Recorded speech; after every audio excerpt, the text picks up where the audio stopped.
Folks, I want to welcome you to our very first educational program here Saturday at the 2009 Fund Convention. My name is Randy Campbell. I'm the chairman of the Fund Educational Committee. I've had this job for 31 consecutive years, and it's been a real pleasure, a real joy, something that really picks me up. It's just a tremendous experience. One of the things that makes my job so easy is the fact that we're able to attract some of the leading numismatic experts to give a presentation at the Fund Show. And when it comes to leading numismatic experts, Tony Swicer, my friend to the left here, certainly qualifies as that. For over 20 years, he has been president of the Palm Beach Coin Club. Is it 22? 25. 25 years, holy moly. 25 years president of the Palm Beach Coin Club. Years and years ago, I was president of the West Palm Club for 14 straight years, and people thought I was a little sick, and they're probably right, but Tony has broken my record with much room to spare. The people who are members of the Palm Beach Coin Club are really fortunate because Tony on a regular basis shares his knowledge with his fellow collectors on a wide range of subjects. The presentation that Tony's going to make this year has to do with national banknotes, and he's clearly one of the most qualified people in this area to discuss this very important aspect of American numismatics. In my opinion, paper money collecting in general does not get the respect that it is due, but Tony's going to help to change that. So Tony's been involved in numismatics for, shall we say, a few decades. He's a graduate of the University of Kentucky. He is a man who's really dedicated to the hobby. He works full-time as a dealer in the West Palm Beach area. And as I said, has been president of the Palm Beach Club for 25 years. He is running unopposed for first vice president or vice president of Fund, and it is my expectation that in a few years Tony will be president of Fund, and we will be the benefactors or beneficiaries, if you will, of his knowledge and skill. Without any further ado, I want to introduce to you a friend of mine, a friend of yours, and a friend of numismatics, Mr. Tony Swicer. Thank you, Randy. Thanks a lot. Sure. Okay, glad to have you all here today. And I'll just start off by saying I collected coins from about 1959 to about the late 70s, and I sold my collection. I collected pennies through dollars, finished all my sets, upgraded, learned to grade, and then sold all that. And then I collected so-called dollars for another 10 years, dollar-sized medals from expositions and World's Fairs all over the United States. Sold that collection after 10 years. And then I floundered around for a few years trying to figure out what to collect because I'm a collector at heart. And I bought a few Kentucky notes just, by accident. They were cheap, to me cheap, like 50 bucks. And I said, hey, this might be a great area for me to collect. I'm from Kentucky. I'd like to collect my own notes and imagine if I could get a note from my hometown. What a thrill, So I started collecting Kentucky notes about 2003. And I don't think of myself as an expert on the notes. I'm just a little collector with a multi-million-dollar collection, that's all. No, not really. But, there are a lot more people out there that are a lot more qualified than I am to talk on this subject, but they're not here. They're not talking. So here I am today. Let's start off national banknotes, 1863 to 1935. There were four eras of United States banknotes. The first era was the colonial period from 1690 to 1782. The second era was the state banknotes, or broken banknotes, from 1782 to 1865. The third era was the national banknote series from 1863 to 1935.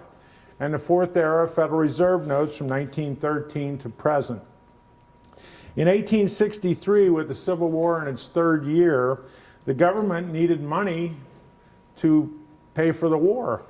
So they came up with the idea of a national banknote system, national currency. So February 25th, 1863, they passed the act where they would provide for a national currency, secure a pledge of United States stocks, and provide for the circulation and redemption of those stocks. To become a national bank, the local bank would apply to the U.S. Comptroller of Currency and the bank had to have at least $25,000 that they would buy in U.S. Treasury notes that would be held by the U.S. Treasury. Then in return, they would get banknotes with their bank on it, their city, and their state. And I think that was very prestigious.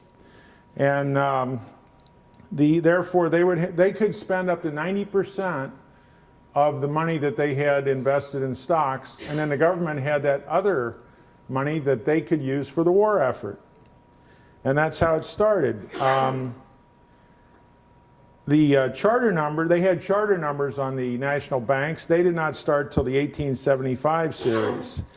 We'll get into that in a second. But anyhow, small banks might receive bills that were in denominations of $5 or $10. Medium-sized banks might receive bills that were $5, $10, and $20 denominations. And then large banks would receive everything. They would get the whole run from $1 to $1,000 notes. Okay? The 1902 and earlier series, which are the large-size bills, they would come in a sheet of 4, and they'd be, you know, vertical, 1, 2, 3, 4 notes. They'd have wide margins, so you'd have a sheet with 4 notes this way. And it's very important to remember that they have wide margins. And I'll tell you why, because if you look at auction nowadays and you see one of those notes without a wide margin on either side, chances are it's been cut. It's been clipped. And once it's been trimmed, it's worth a lot less money. But a lot of auction companies don't tell you that. You have to know that the early notes have wide margins. Okay. All sheets were then cut by hand, and they were cut at the bank. And the 1929 series came in a sheet of 6 notes, vertical. Okay? And they were all cut by hand for a long time. The Act of 1892 allowed notes to be redeemed without signatures or with forged signatures. So from then on, a bank could receive the notes in from the federal government. They could send them off to their printer, have the printer cut the notes, have the printer print the signatures on the notes. They didn't have to sign the notes anymore. Originally, the bank president or vice president and the cashier of the bank had to sign each note at the bottom. Another interesting point about these early nationals, the serial number in the upper right is the U.S. Treasury serial number for the sheets. The number in the lower left is the serial number for the bank. The one in the upper right is pretty much insignificant. The one in the lower left is critical. That's the one, if you get a serial number 1, 2, 3, you've got something worth a lot of money. I bought a note in Fort Lauderdale a couple years ago, Kentucky National, and I just went up to the dealer and I'm looking at the note and it's got a real high Treasury seal number, and down in the lower left there's serial number 1. And I just said, how much is that note? And he said, $500. And I said, I'll take it. And then I called, I'll get into the Kelly book, but I called Don Kelly on it. And he offered me $1,500 immediately. So I said, I know I've got a good note, and I'm not selling it. It's in my collection. And I sent it in, by the way, and it came back VF30. So that was nice. Okay. There are 11 types of national banknotes. The original series, like I said, was from 1863 to 1875, and it came out in denominations from $1 to $1,000 notes. Series 1875, which is the first series that had the charter number put on each note. Every bank got a charter number. The first charter bank was the First National Bank of Philadelphia, and it had charter number 1. The last national bank that got a charter number was Louisville, Kentucky, charter 14320. And I've had both those notes. I have the Louisville now, but I've had many of the number 1s. Third type was the National Gold Bank notes. California wanted their notes backed by gold. So for 10 years, they made National Gold Bank notes. And they were able to come back into the regular notes after 10 years when they found out they didn't work very well. The fourth series was called the 1882 Brownback. It lasted from 1882 to 1908. in denominations of $5 through $100. This series is the first series where they dropped the 500 and they dropped the 1,000. They didn't carry those anymore. Series 1882 value back. The value back is the, well, first of all, the date back. I'm sorry, the date back came first. It was issued from 1908 to 1915. It had the date 1882/1908 on the back, clearly. And that lasted for about 8 years.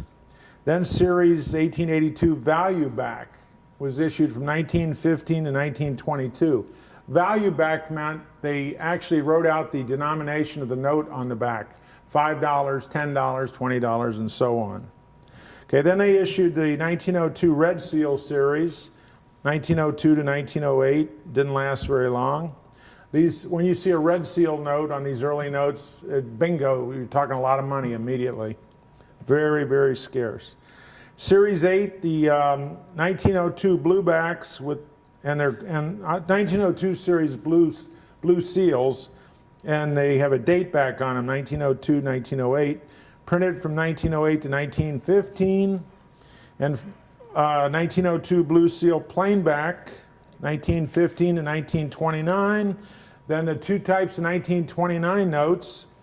Type 1 has your charter numbers in black on both sides.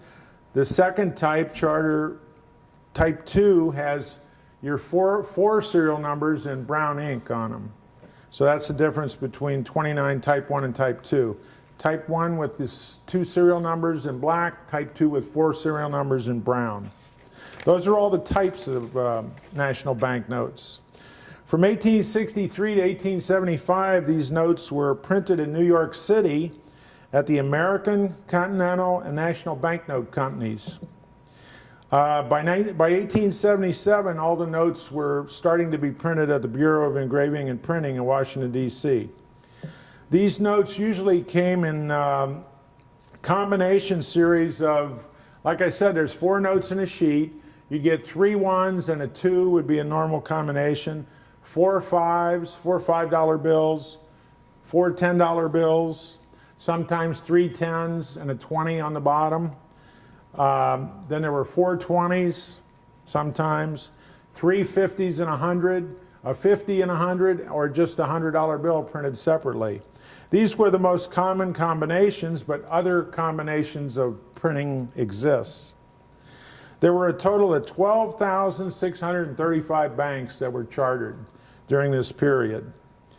The first series banks had a corporate life of 20 years. And this was renewable for another 20 years after that, and so on. The Series 1882, like I said, were brownbacks. Series 1902, you had the redbacks. And, well, you have greenbacks, 1902 up. 1929 notes were also green. I told you about the serial numbers and so on. Okay. The 1929 notes, they were printed in off-white and black with brown ink. And they had a standard face that they were printed. They didn't have the bank on them yet or the charter number. The federal government would print up a whole bunch of these sheets, and then when it was time for a bank to come on board, they'd just print all the black ink part, the charter number, the bank's number, and the bank name and all, and that way they could stockpile one-size-fits-all sheets and then just print them as they needed them.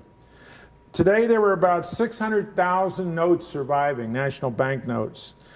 Of that, there were about 320,000 in the book, and I'll talk about the book in a second, the Kelly book.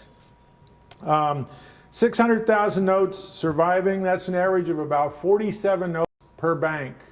Some banks only issued 1 note. It might have been a $5 bill. Like I said, other notes issued 5s and 10s. The bigger banks issued all the denominations. So it's just a hodgepodge. There are about 2,000 uncut sheets that survived that were never cut. About 1,500 sheets from the 1929 era and about 500 sheets from the early eras from 1875 to 1902. Okay, the national the National Banknote book. It's in its 6th edition by Don C. Kelly from Oxford, Ohio. If you collect national banknotes, you have to have this book. It's just invaluable. It costs about $95 retail. It has a CD in the back that has every note in the census by grade and from what bank it is and so on. All 320,000 of them. Okay? There were 307 contributors to the book.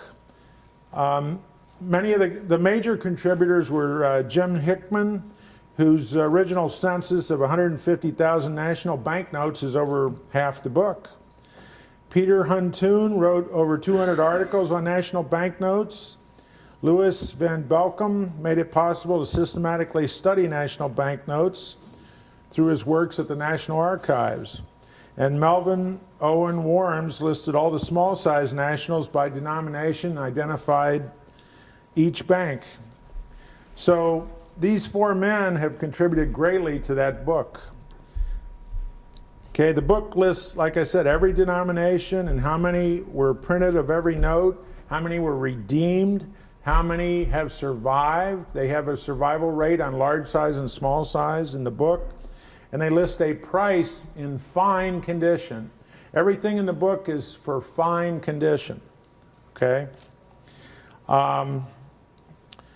So therefore, say a note that's worth $50 in fine, it might be $300 in uncirculated. It just depends on how scarce the note is. And the book says that for every grade up or down, you raise or lower the price 25%. So in other words, if a note in the book lists for $100, in VF it's worth $125, in XF it's worth $150, and so on. If it's only a very good, it's worth $75, ballpark. So that tells you how to use the book, price-wise. Most people collect these notes by their hometown or by their state. Collecting can also be by regional area. It can be by the type of note or series of note, by condition. You might just collect, uncirculated notes. By the name of the bank. There's a lot of unusual names on banks out there. By denomination, by serial number. I don't know if you saw about a year ago, the Memphis show, Jesse Lipka had red seal notes, 1902, serial number 1 from at least one state, every state in the Union. He had a serial number 1. Red seal was an incredible collection, just incredible. They even printed it in Coin World. Okay. And the beginning of the modern era of collecting national banknotes was probably 1965 to 1975. Okay. I've been collecting Kentucky national banknotes, and the reason I collect Kentucky, that's my home state. I've lived here in Florida for 35 years, but I still have some allegiance to Kentucky. So I have about 250 Kentucky nationals. I collect by denomination, by every type. I just collect everything I can get from Kentucky. And then my hometown, I actually collect all the broken banknotes, and I have all those from my hometown starting in 1818. Okay, and I try to collect in fine or better condition. I really don't want doggy notes. Okay, and sometimes these notes just don't exist. There are notes in the book that they're listed, but they've never seen one. There are notes 1 known, 2 known, 5 known. A typical note might be 20 known. A lot of these notes are extremely scarce. The way I usually get them is so far I've bought 5 down here on the Bourse floor, and then I've got some bids in the Heritage auction. But I usually bid at auction. I get on my computer, and about the night before the auction, I put in some bids. And at first I study my book. I see what the book price is to give me a point of reference, see what grade the note is, how many are issued, how many are in existence, and then I come up with a price. And over the last 5 years I've done pretty well. And I found that a lot of times the farther away you go from the state you're collecting, the cheaper you can get the note. And I'll give you a good example of that. I bid on a Goldberg sale in Beverly Hills. They had some Kentucky notes in the Beverly Hills auction, and I bid on a bunch of them, and I got 15 notes. And I got them all below book, and I got them all certified PCGS. And I thought to myself, well, who wants to buy Kentucky notes in Beverly Hills? So I was lucky, and I got 15 notes. Of course, when I saw the bill, you know, I sort of choked. But I did buy them, and that was a great purchase. Okay, usually auction companies will put a value on every note in their auction. And the price is usually a price range. You know, it may say from 1,000 to 1,200 or so on. I usually ignore that. I look at the book, I look at the grade, I look at the rarity, I come up with a price. And of course, you got it online, you see what the lowest bid is, and if you're the high bid and so on, and try to bid up to the last minute, and then I just let my bids ride. In this heritage auction, I don't have time to go to the auction. So the night before I got here, I just put my bids in. I'm going to let them ride. If I get a few notes, fine. If I don't, I don't. You know, that's all you can do. Okay. If there are one or two notes known, you're probably going to have to pay over book. Sometimes way over book for the note. If there are 20 or 30 known and they're in fine condition, you may be able to get them at book or a little under the book price. I was out, like I said, I've been out there for 3 days, and there are dealers quoting me triple book price on fine notes. Needless to say, I can't pay triple book price. I wouldn't even sell them that high. But that's what they're quoting me, so I just have to say thank you and walk away. It's just hit or miss. Like I said, I bought 5 notes here so far. Okay, all the 29 notes, talking about the margins again, like I told you, be very aware of the 1902 series and earlier. They have to have those wide margins on either side of the note, the wide white spaces. On the 29 notes, they can be perfectly centered margins, or they could be high, they could be low. But you know, the grading on these things now is all in the centering on the obverse and reverse. Perfectly centered notes are going to get you, 65, 67 grade. Little off-centered one side, you're going to get a 64 grade. Off-center a couple of ways, you might get a 63 grade on them. Some notes are cut into the actual printing of the bill, and then it really cuts down on the grade, usually a 60 if you're lucky, if they're uncirculated. Okay. Hordes of notes can appear at times. If there are one or two known notes out there and 5 pop up, that's a horde. Okay. The value of that note will probably drop. I purchased 7 notes one time from a bank in downtown West Palm Beach, and I looked in the book later, and well, I looked in the book before I bought them, but 2 different notes. There was one that was 1 known, the other was 2 known. And I purchased 3 of one and 4 of the other. And I had a horde. And I sold them one at a time, needless to say. I didn't want the price to drop too quick. But anyhow, hordes can show up from time to time. Even in my area of Kentucky notes, I know that Lexington, Kentucky has a big horde of 1929 notes. And Louisville, Kentucky has a big horde of 1882 value-back notes, choice uncirculated. They were just hoarded. I don't know how many of the 1882s are out there, but I know the 1929 notes, there's over 600 of them, and that's a lot of notes, uncirculated, in 5s, 10s, and 20s. Okay, early on, the bankers and their families would save serial number 1 notes for their own, personal archives. And many of the relatives of the bankers would save notes because their family signed the note. And early on, currency dealers were offering to pay a 10% premium on all number 1 notes. And that's the reason you can find number 1 notes out there today, because they were saved.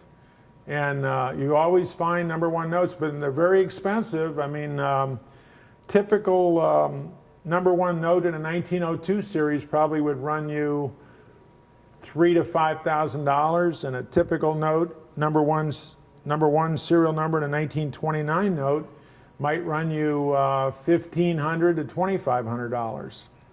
But they are out there because they were saved. It was kind of a thing that bankers did to save serial number one notes. Okay, at the auction itself, I generally like to sit in the back of the auction. I like to see what the other bidders are doing.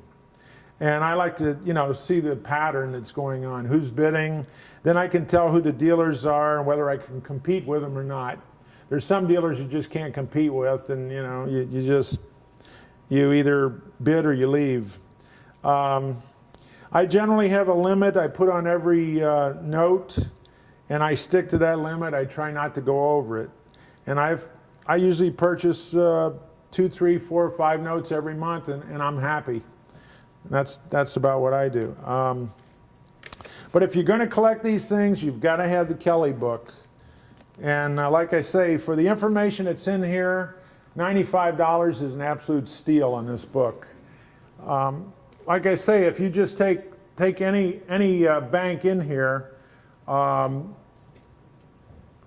say, I don't know, it doesn't matter, Michigan, Mason, Michigan, it'll tell you how many large notes are in existence, how many small notes, when it was chartered, how many sheets were made, the value of each note, tells you what denominations were issued, how many notes were issued in total, how many were turned in, how many were still left out when the bank, everything was redeemed in 1935.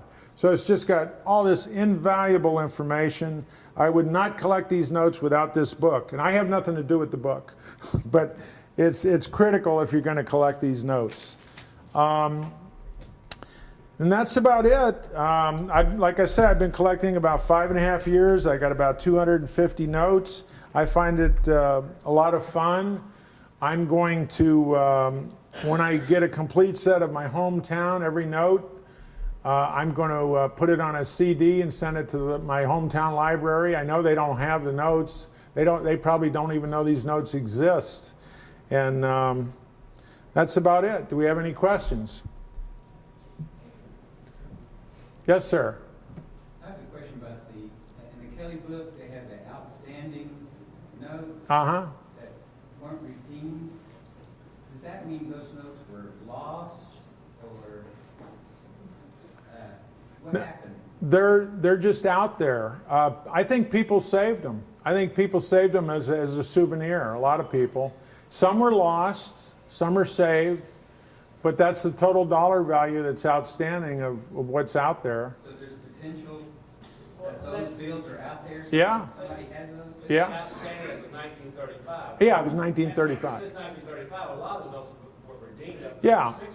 Yeah. So you can't go by that figure. Yeah, it's just the figure for that year. That is true. If Because, you have a size outstanding of yeah. 470 in 1912, then Yeah. you know that's a real good find. Yeah. But when you see 25,000 in 1935, don't think there's $25,000 face out there today. no, because every time a note would come into a bank like that, they'd have to turn it in, and they'd redeem it. It's just like the 500s and thousands. When they come into banks today, they have to redeem them. They have to turn them into the government. The banks do.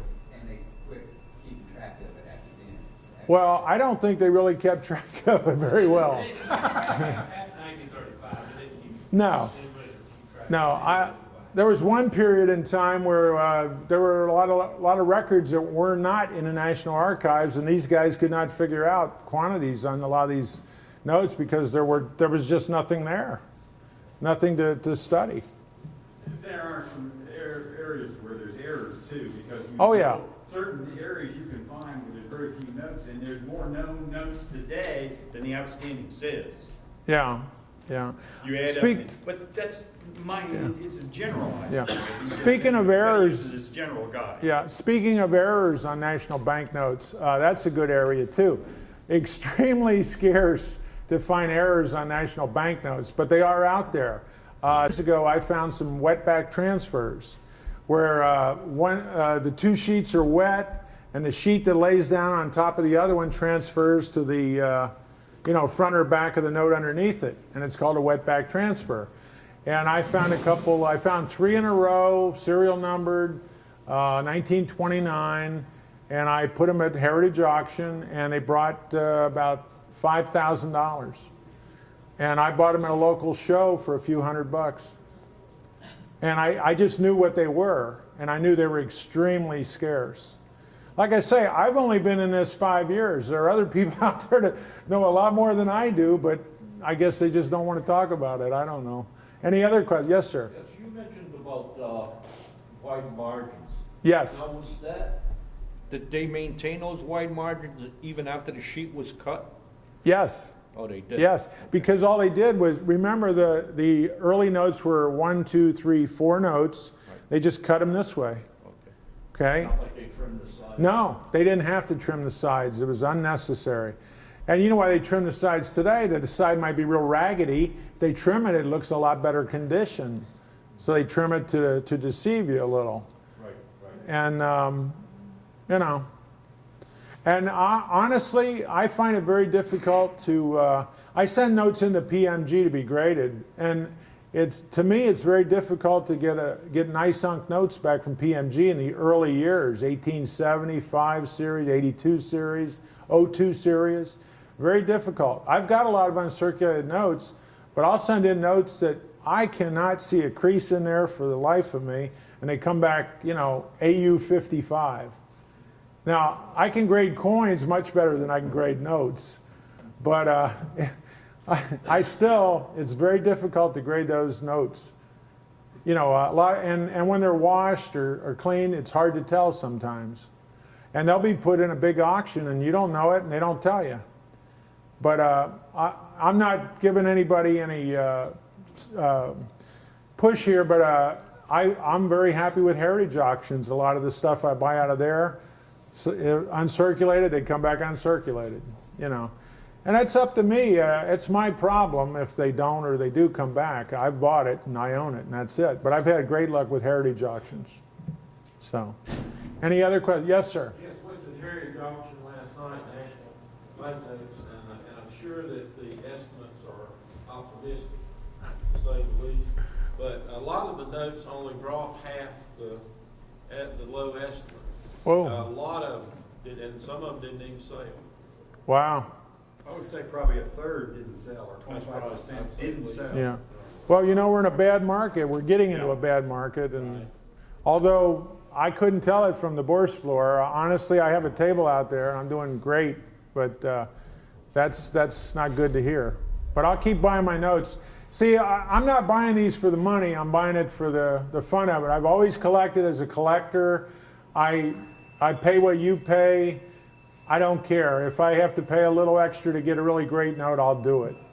And I'm not in it for the money, but my collections, I won't sell them for like 15 years. I keep getting solicited to sell my notes, and I'm not ready. I've only been at it 5.5 years. I may be ready in another 10 years, but not now. So that's really how you need to collect. You can't buy something today and sell it tomorrow and expect to make a profit. Buy it, hold it, build a nice collection, then sell it. That's what I've done. I've always made good money on my collections, always. Any other questions? Well, thank you very much for coming. Oh, I have